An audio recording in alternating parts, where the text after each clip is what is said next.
Imagine a building so enormous that it can be seen from space and winds across mountains and deserts like a dragon.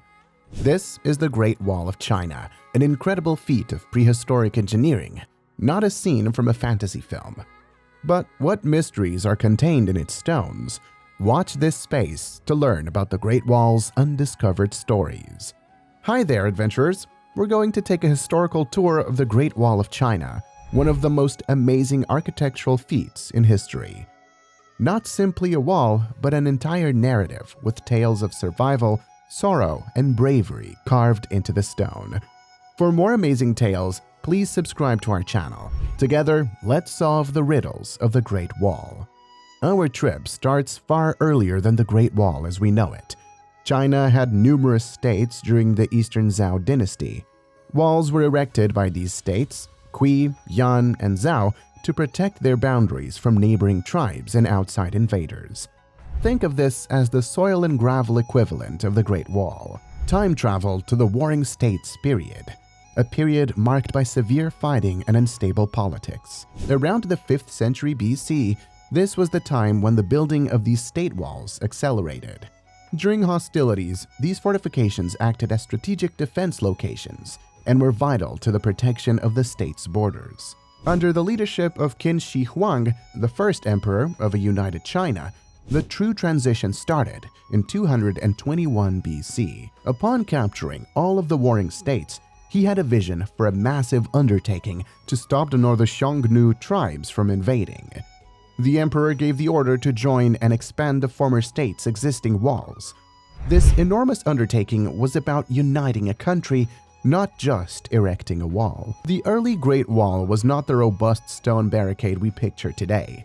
It was mainly built using rammed earth, a technique involving tamping down layers of earth mixed with stones and wood. This method, although primitive compared to later techniques, created surprisingly strong and durable walls. In addition to serving as a barrier, the Great Wall symbolized the might and the power of the Qin dynasty. It stood for a unified China ruled by one person. But there was a high price to be paid for this unification in terms of resources and manpower. Every dynasty that came and went left its mark on the Great Wall.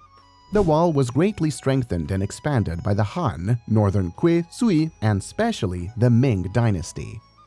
Over decades, the construction, which started out as a set of earthen walls under Qin Shi Huang, developed into a more advanced and dangerous barrier. Contrary to popular belief, the Great Wall wasn't solely built by prisoners. It was a massive project involving soldiers, peasants, and even intellectuals. The construction techniques varied from rammed earth to bricks and stones.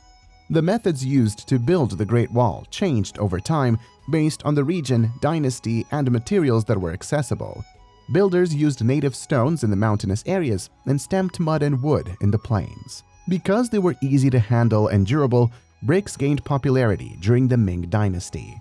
Imagine building a wall through some of the world's most difficult terrains. Workers had to cross wide plains, deep deserts, and steep mountains. The wall displays the extraordinary engineering prowess of the ancient Chinese architects, as it winds up and down dangerous slopes and steep hills in certain places. Who constructed this enormous building? There's a widespread misperception that convicts constructed the wall alone. In actuality, the majority of the working force consisted of commoners, soldiers, and even peasants who were forced to work, a practice known as conscripted labor. To guarantee better building standards, qualified artisans were also hired during the Ming dynasty. Simple equipment like picks and shovels were utilized by early builders. Innovations started to appear over time. Wheelbarrows, for example, were often used. Kiln-fired for strength, bricks and tiles were introduced during the Ming dynasty. The names of the kilns and the responsible officials were frequently imprinted on these bricks, indicating the bureaucratic nature of the era. Getting supplies and food to isolated places was a logistical challenge. Carts, mules, or human couriers carried supplies and rations along hundreds of kilometers of supply lines. To get over these practical difficulties, the wall itself served as a channel for transportation. The wall was a sophisticated defensive system, not just a wall. Along its length were strongholds, barracks, garrison stations, beacon towers, and watchtowers. The watchtowers were used for signaling and monitoring, transmitting messages quickly across great distances by using fire at night and smoke signals during the day. Both the people who built the Great Wall and society as a whole were greatly impacted by its construction. There was a great deal of suffering and fatalities as a result of the severe working conditions and enormous labor requirement. However, it also promoted communication and cultural interchange across various labor groups, having a long-lasting effect on Chinese culture. The actual length of the Great Wall has always fascinated and divided people. Utilizing cutting-edge technologies such as GPS units and infrared rangefinders, recent archaeological studies have demonstrated that the wall extends over 21,000 kilometers, about 13,000 miles. Walls, trenches, organic barriers, and fortifications are all included in this figure. It's a distance that could encircle the planet almost completely. The wall is not only quite long, but its dimensions also vary greatly. It's wide enough in some places to allow 5 horses or 10 troops to march side by side.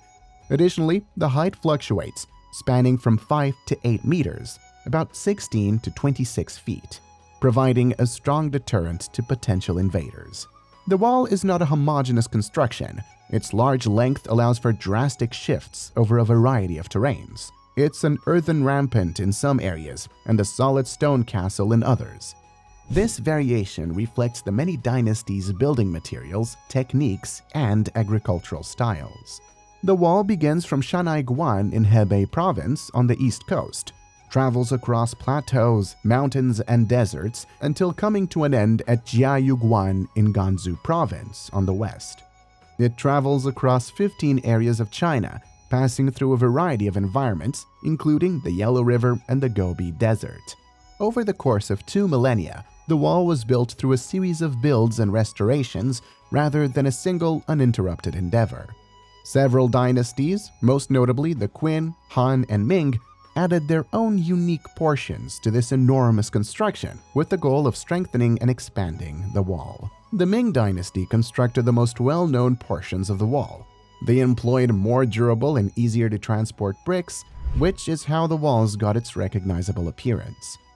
To put the Great Wall's size into perspective, imagine erecting a wall that is around the height of a 3-story structure and that is more than 4 times longer than the distance between New York City and Los Angeles. This accomplishment is proof of the tenacity and wealth of ancient China. In addition to its physical dimensions, the Great Wall has great cultural and symbolic significance. It's more than just a building. It's a symbol of the tenacity, inventiveness, and depth of Chinese history. It has evolved into a timeless emblem of human achievement and a source of pride for the country. Although building the wall was an enormous undertaking, many lives were lost in the process. The moniker, "the longest cemetery on Earth," comes from the legend that a life was lost for every meter of the wall. The Great Wall cannot be seen with the naked eye from the moon, despite what is commonly believed. Astronauts have refuted this persistent but unfounded legend. Large portions of the wall have deteriorated over time despite its strength. This UNESCO World Heritage property is still being worked to be preserved, although issues like erosion and vandalism by people still exist. We are reminded of the amazing inventiveness and persistence of people as our tour around the Great Wall of China draws to an end. The wall is a living memorial to our history and a symbol of the struggles and victories faced by humanity, not merely a remnant from the past. We appreciate your participation in this journey. Don't forget to like, share, and subscribe for more fantastic stories from across the world. Till we meet again, keep exploring.